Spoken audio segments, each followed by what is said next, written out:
पुंडलीकवरदा हरिविठ्ठल श्री ज्ञानदेव तुकाराम सद्गुरु समर्थ त्र्यंबकानंद महाराज की जय। माऊली ज्ञानेश्वर महाराज की जय। जगद्गुरु तुकाराम महाराज की जय। श्री गुरुदेव दत्त। ये शास्त्रविधिमुत्सृज्य यजन्ते श्रद्धयान्विताः तेषान्निष्ठा तु का कृष्ण सत्वमाहो रजस्तमः। हा जो श्लोक आहे 17व्या अध्यायातला, यात अर्जुन उवाच, अर्जुन बोलत आहे आणि 17व्यातला हा पहिला श्लोक आहे।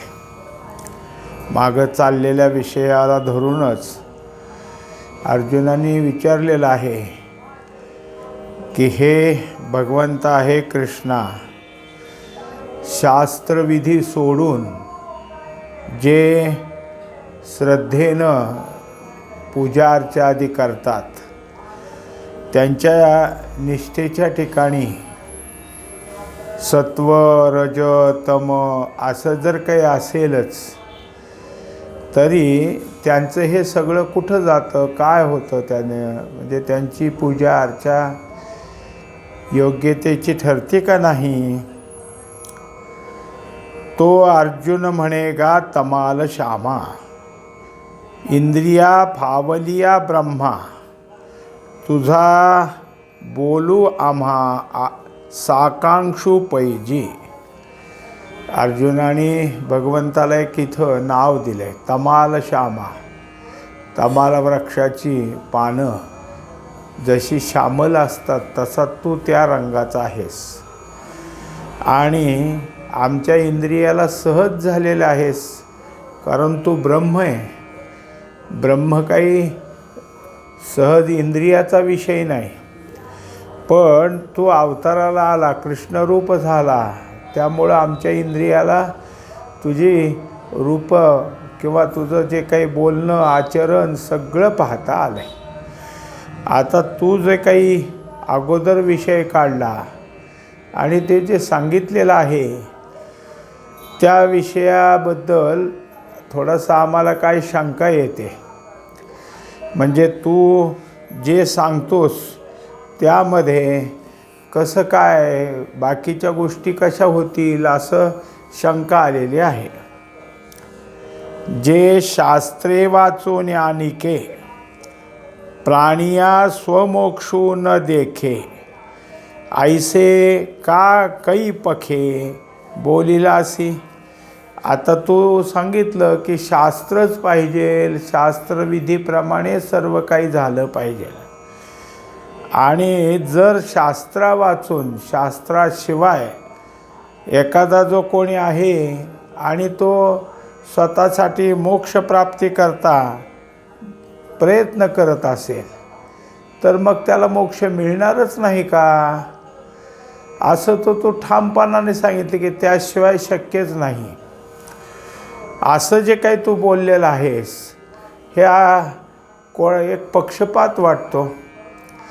म्हणजे मग शास्त्र जाणणारे आणि शास्त्र न जाणणारे या दोघांमध्ये दोन पक्ष झाले।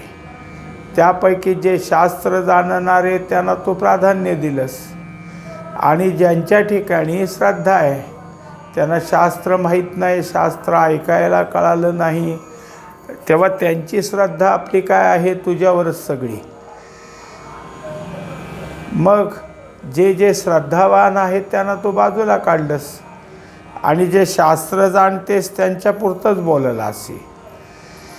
हा थोडासा काय आहे पक्षपात वाटत आहे। तरी न मिळेची तो देशो नव्हेची काळा अवकाशो, जो करवी शास्त्राभ्यासो तो दुरी।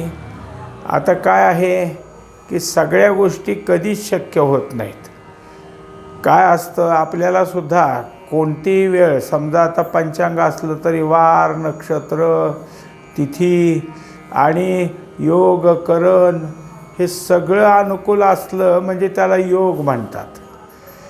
तसंच तू जे सांगितलेल्या सगळ्या गोष्टी तसा योग यायचा कधी, की योग्य असं स्थान आहे, त्याच्यानंतर तिथं त्याला सगळा काय आहे की वेळ मिळालेला आहे आणि योग्य प्रकारे शास्त्राभ्यास सांगणारे त्या ठिकाणी भेटलेले आहेत. हे कठीण आहे, कारण स्थळ प्राप्त झालं किंवा वेळ काढला तरी शास्त्र सांगणारे गुरु भेटतील असं नाही होत. एक एक गोष्ट कठीण आहे. एखादं तीर्थक्षेत्र असेल, ते स्थान आहे, तिथं जाणं झालं आणि तिथं गेलो तरी पर्वकाळच पाहिजे तिथला, पण तोही आला असेल, पण शास्त्र सांगणारे गुरु तिथंच कसे भेटतील? त्यांची सहजता, त्यांची भेट ही अवघड गोष्ट आहे. मग हे कसं साधून येईल? त्या स्थळाला जाणं, तिथं वेळ असणं, म्हणजे तो एक काळ असणं आणि श्री गुरु भेटणं, या सगळ्या गोष्टी कठीण आहेत. आणि अभ्यासी विरजया होती जिया सामुग्रिया त्याही नाही आपैतिया तिये वेळी. आता जर काय आणखीन असेल तर अभ्यास करायचा आहे, पण अभ्यासाला लागणाऱ्या सगळ्या गोष्टी असाव्या लागतात. त्याला संदर्भ ग्रंथ असले पाहिजेत, त्याची यथार्थतेनं प्रमाणं शोधून देणारा पाहिजे. याशिवाय काय आहे की जे काही आहे ते सगळं अभ्यास आपल्या ठिकाणी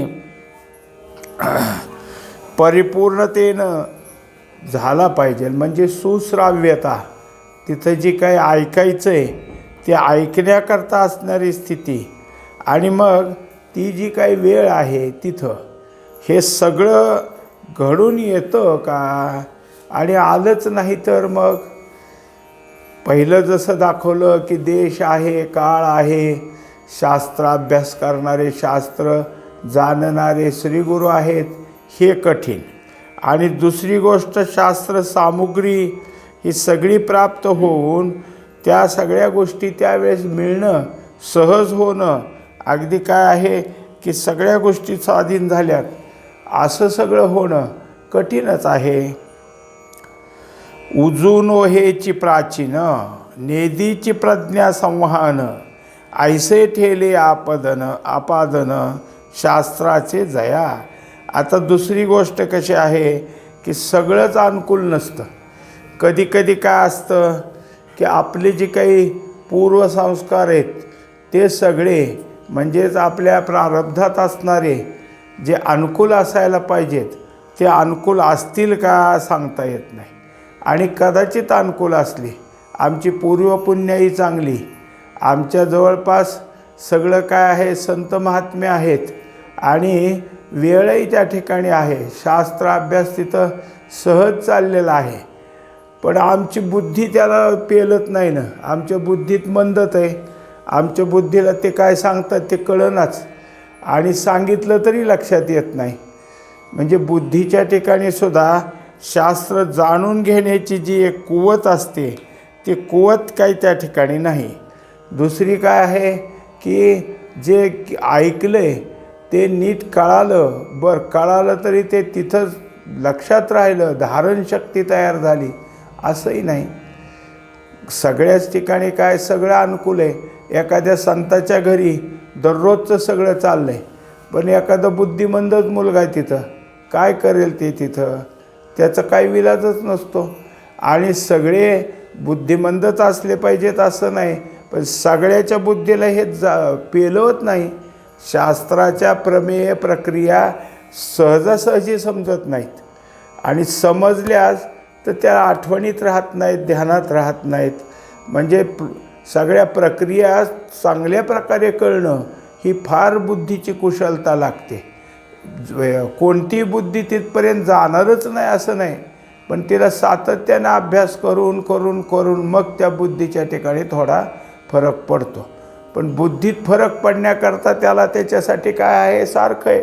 म्हणजे साधं लोखंड एक, आणि त्या साध्या लोखंडावर लोहचुंबक एकाच दिशेने फिरवला इकडून इकडं तर ती पट्टीसुद्धा लोहचुंबक होणार आहे. पण एका घर्षणानं नाही ना, त्याला वर वर वर वर वर वर फिरावं लागतं. मग काय आहे की जसं तुकोबाराय सांगतात की दोरे चिरा कापे, म्हणजे दोरानं दगड कापतो, पण ते एका दोरानं नाही, असे कितीतरी दोर तुटतात आणि मग तिथं घर्षण होऊन होऊन होऊन तेव्हा त्या दगडाला खाची पडतात. हे जसं आहे कितीतरी त्याला 8 तास आहेत. असं सगळं जर करता आलं आणि मगच त्याच्या ठिकाणी झालं तर, म्हणजे अगोदरच्या गोष्टींना आता जर पाहिलं तर आमचं जे काही पूर्वपुण्य आहे ते ठीक असली पाहिजे आणि जे सांगतात ते समजून घेण्याची आमची बुद्धी चांगली असली पाहिजे. असं जर सगळं असेल तरच काय होतं की मग हे शास्त्र आम्हाला प्राप्त झालं आहे, शास्त्र चांगल्या प्रकारे समजलं आहे किंवा आमच्या स्वाधीन झालं आहे असं होईल. किंबहुना शास्त्र विखी एकही न लाहतीची नखी, म्हणून उखी विखी सांडिली जिही. आता असे काही होते की जाऊन राहिले, काही ठिकाणी काय पाठ चालतात तिथं जाऊन राहिले, मग जो सकाळी घ्यायचा ग्रंथ त्याचा पाठ, नंतरच्या ग्रंथाचा पाठ, असे सतत अगदी त्यांनी ध्यास घेतला आणि रोज पाठाला जाऊन बसतच होते. असे जे कोणी आहेत ते ऐकलं, जवळजवळ काय झालं 8 दिवस 15 दिवस महिनाभर ऐकलं आणि मग त्याच्या लक्षात आलं आपल्याला थोडंसुद्धा काही कळत नाही. इतके दिवस जरी आपण ऐकलं असलं तरी त्यातलं काहीही आणखीन कळालं नाही, काही समजतच नाही. असं त्याच्या ठिकाणी एकदा जाणीवेत झालं की मग काय होतं की त्याला वाटतं आता बाद झालं आहे. हे पुन्हा पुन्हा ऐकलं तरी जर आपल्याला समजतच नाही, आपण ते समजून घेण्याच्या योग्यतेचेच नाहीत, तर मग आता हा विचारच नको. म्हणून तो तिथून निघून येतो, पुन्हा जातच नाही, पाठाला जात नाही किंवा कुठं जाऊन समजून घ्यायला जात नाही. कारण आपल्या बुद्धीला इतकं सांगितलं तरी कळतच नाही. असं सगळं झाल्यामुळं त्यालाच वाटतं आता नको हे, कारण आपल्याला शक्य होत नाही. परिनिर्धारोनी शास्त्रे अर्थानुष्ठाने पवित्रे, नांदता ती परत्रे साचार जे. आता जे काही तू म्हणतो तसं आम्ही अजिबातच कोण नाही असं म्हणत नाही. देवाला त्यांनी सांगितलं की काही आहेत त्यांचा निर्धार चांगला आहे, त्यांची समज चांगली, त्यांच्या अंतःकरणाची कृपा आहे त्यांना, त्यामुळं जे काही ते शास्त्र ऐकतात आणि त्याचं अनुष्ठान म्हणजे ते अर्थ चांगल्या प्रकारे काय घोटून घेतात, अर्थ लक्षात राहण्याकरता अर्थपाठ करण्याचं अनुष्ठान करतात. अशा तऱ्हेनं त्यांच्याजवळ ते करून करून पवित्रता आलेली. आता पुन्हा पुन्हा समजायचं म्हणलं तरी या सहज बुद्धीला समजायला लागलं, त्यांची बुद्धी ते धारण करू लागली आणि त्यांच्या ठिकाणी हे सगळं ऐकल्यामुळं इतकी काही आता त्यांची पुण्याई म्हणा किंवा एवढी हुशारी झाली की ते स्वर्गात किंवा परलोकातही सहज जातील किंवा हे सगळं ऐकून त्याप्रमाणे त्यांचं आचरणसुद्धा सहजतेचं होईल, शास्त्राला धरून होईल. तया ऐसे आम्ही व्हावे, ऐसी चाड बांधोनी आजीवे, घेती तयाचे मागावे आचरावया.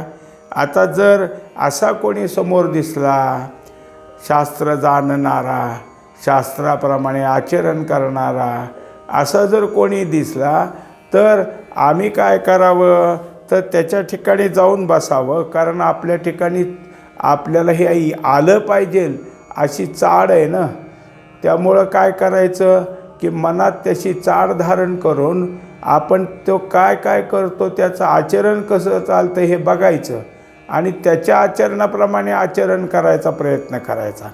ते जसे जसे आचरण करतील त्यांच्या ठिकाणी जे काही असेल ते सगळं त्यांच्याच मागं राहायचं आणि ते जसं बोलतात, जसं काय आहे इकडं तिकडं जातात, त्यांचा जो काही नित्याचा परिपाठ आहे ते सगळं त्यांनी कोणत्या ग्रंथाला जवळ घेतलं आहे, त्या ग्रंथाचा कसा अभ्यास करतात हे बघून सगळं त्यांच्यासारखं करायचं. ते जसं करतात तसं त्यांच्यासारखं सगळं करायचं, त्यांचाच मागोवा घ्यायचा.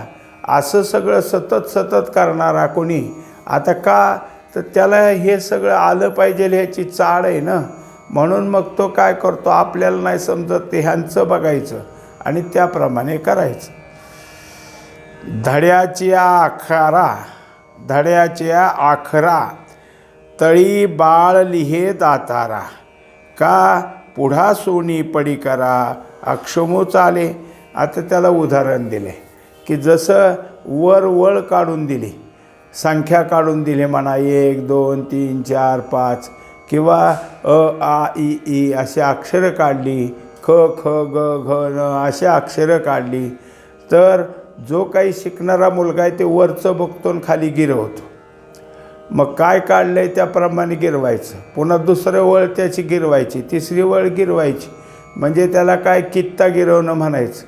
हे परत परत करतो म्हणजे त्या बाळाला ती अक्षरं येतात. मग आता क कसं काढलं, ख कसं काढलं, ग कसं काढलं बघून बघून त्याला क ख ग.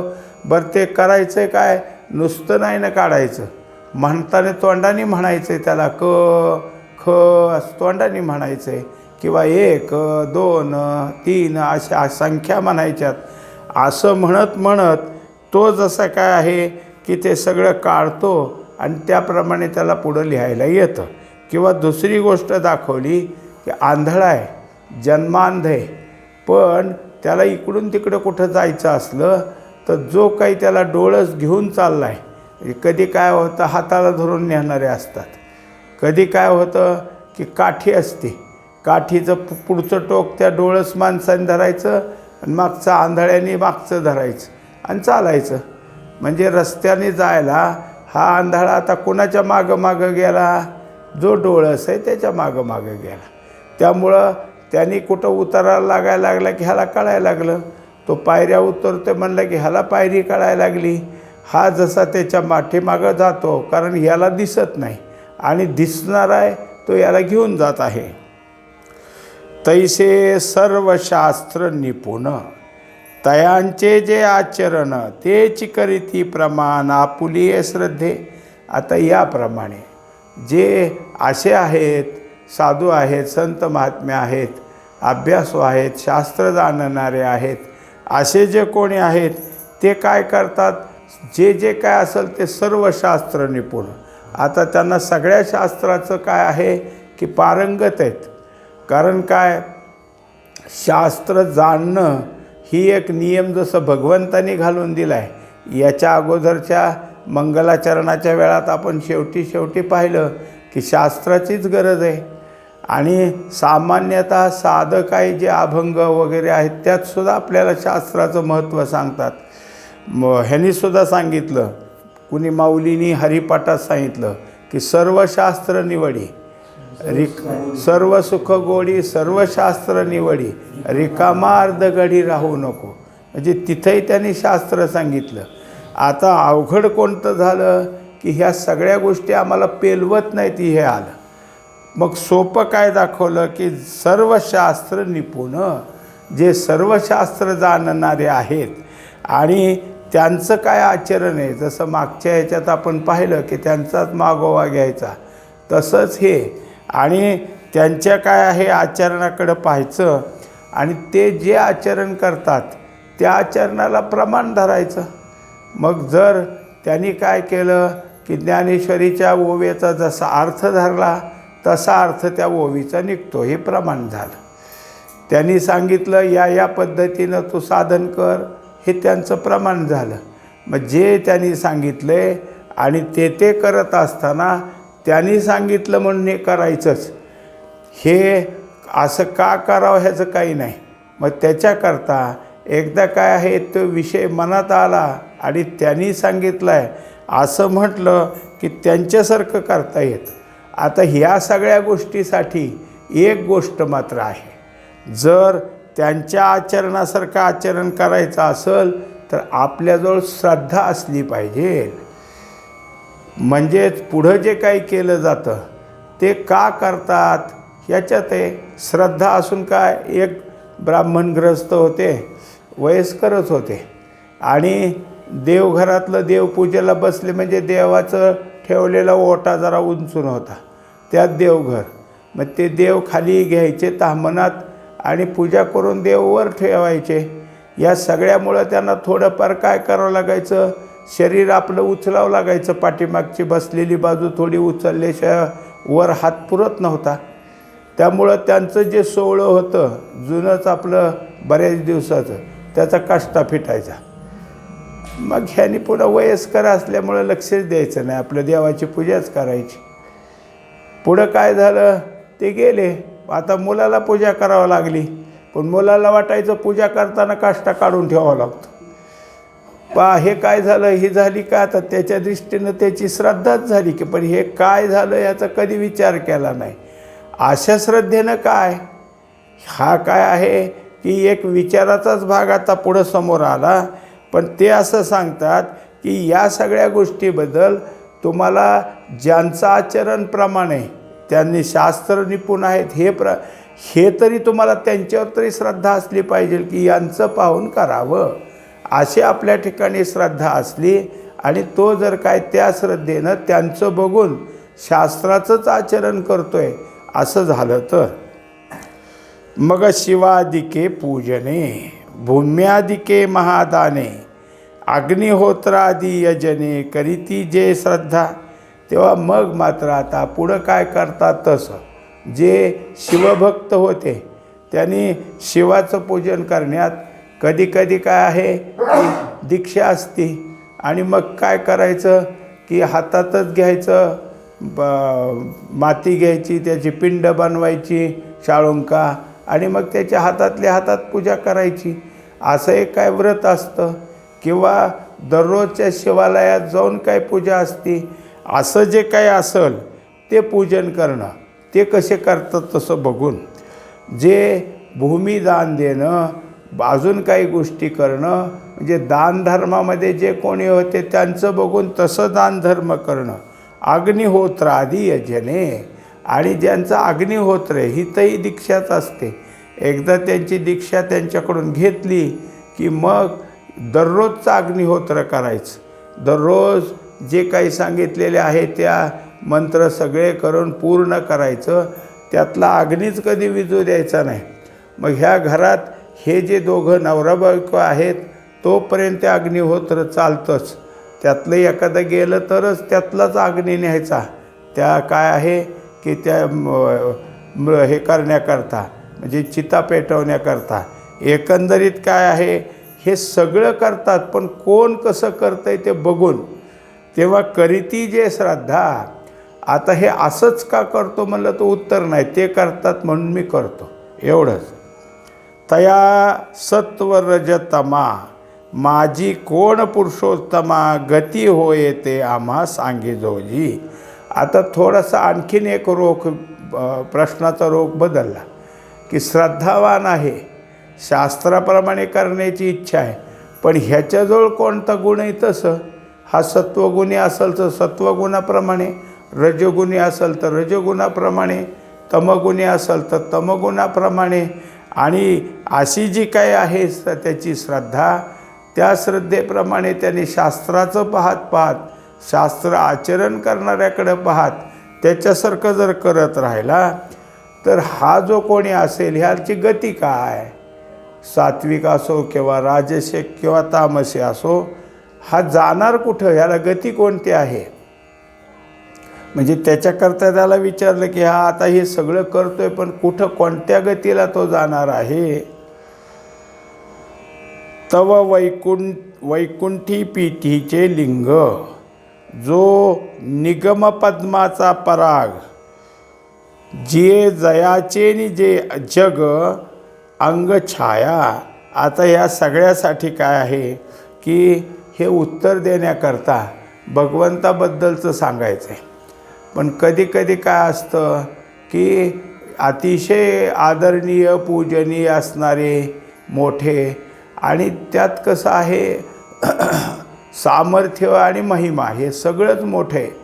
त्यांना सगळ्याच प्रकारचं त्यांची जी काही आभूषणं, त्यांना लागलेली जी पदव्या आहेत हे सारखं सारखं सांगावंच लागतं. म्हणजे जसं राजे महाराजाला सहज राजा म्हणायचं नाही, छत्रपती म्हणायचं किंवा अजून काही त्यांना जे नाव असेल त्याप्रमाणे बोलावं लागतं. तसं भगवंताला सहज असं बोललेत माऊली असं नाही. त्यांना सांगितले की वैकुंठी पीठीचे लिंग, म्हणजे जे वैकुंठाच्या ठिकाणी, वैकुंठ ह्या स्थानाच्या ठिकाणी स्थिर असणारी अशी जी काय आहे की विष्णू नावाची खूणच आहे की ती वैकुंठात राहते. झालं तेच या ठिकाणी काय आहेत की अवताराला आलेले आहेत. म्हणजे मग ह्या देवादिकांचं असं आहे की जसं आपण कसे आहेत, आज इथून जर दुसऱ्या गावाला गेलो तर इथं नाही, मग तिथं आहेत, तिथून इथं आलं तर तिथं नाही. पण ह्यांचं तसं नसतं. या अवताराला गेले तरी त्यांची जी काय असणारी तिथं आहेच. ते त्या पीठावर राहून पुन्हा कोण अवतार जो असेल त्या अवतारात त्यांचा एक अंश फिरत असतो. असे तुम्ही आणि निगमपद्माचा पराग आणि जे काही वेद आहेत त्या वेदरूपी कमळातून निघालेला सुगंध म्हणजे तुम्ही आहे. कारण वेद फक्त काय आहे यांच्यासाठीच बोलला आहे, जे काही असेल ते. पण यांना शोधण्याकरता अनेक गोष्टीची साधनं किंवा अनेक गोष्टी समोर आहेत त्याचं निराकरण करण्याकरता वेदाला खूप बोलावं लागलं. पण सांगताना महत्त्वाचं एकच सांगितलं, वेद अनंत बोलिला शब्द इतुकाची साधला.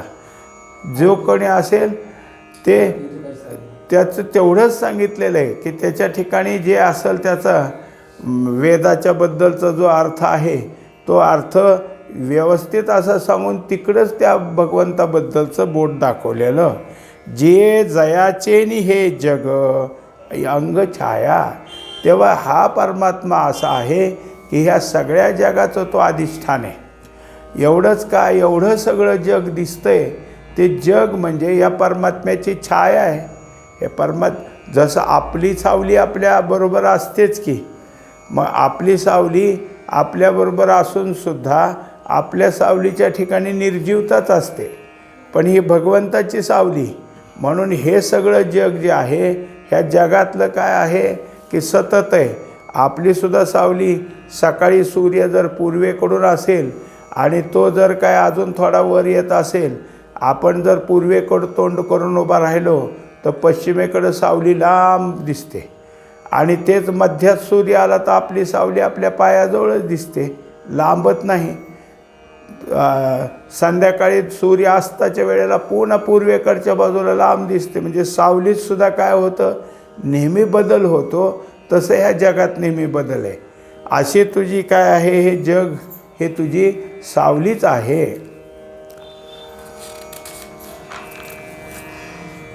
काळ सावियाची वाढू लोकोत्तर प्रौढू अद्वितीय गूढू आनंद घनू. आता तू जो काय आहेस तुझ्या ठिकाणी काय आहे, स्वभावताच तू सगळ्या असणाऱ्या काय आहे कालस्वरूपाचा मालक असून हे सगळं जे काही लोक आहे, लोकांतर म्हणू आपण, ही सगळ्यात तुझ्यामुळं त्यांचा उत्कर्ष आहे. तोच त्या ठिकाणी ते वाढतात. आणि शिवाय कसं आहे की तुझ्यामुळंच ह्या सगळ्या काळाची सुद्धा जे काय असेल ती चक्रिकापत्ती चाललेली आहे. असा तू काय आहेस, अद्वितीय आहेस, झालं उदात्त आहेस, गूढ आहेस.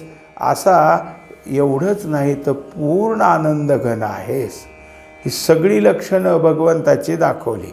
ये श्लाघिजती जेणे बीके ते जयाचे अंगी असिके तो श्रीकृष्ण स्वमुखे बोलत असे.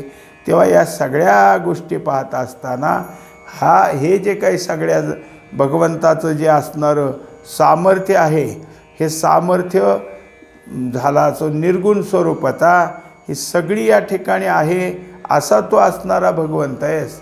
आणि तू आता स्वमुखानं हे जे काय अर्जुनाची शंका आहे त्याविषयी बोलणार आहेस. पुंडलिक वरदा हरी विठ्ठल श्री ज्ञानदेव तुकाराम सद्गुरु समर्थ त्र्यंबकानंद. माऊली ज्ञानेश्वर महाराज की जय. जगद्गुरु तुकाराम महाराज की जय. श्री गुरुदेव दत्त.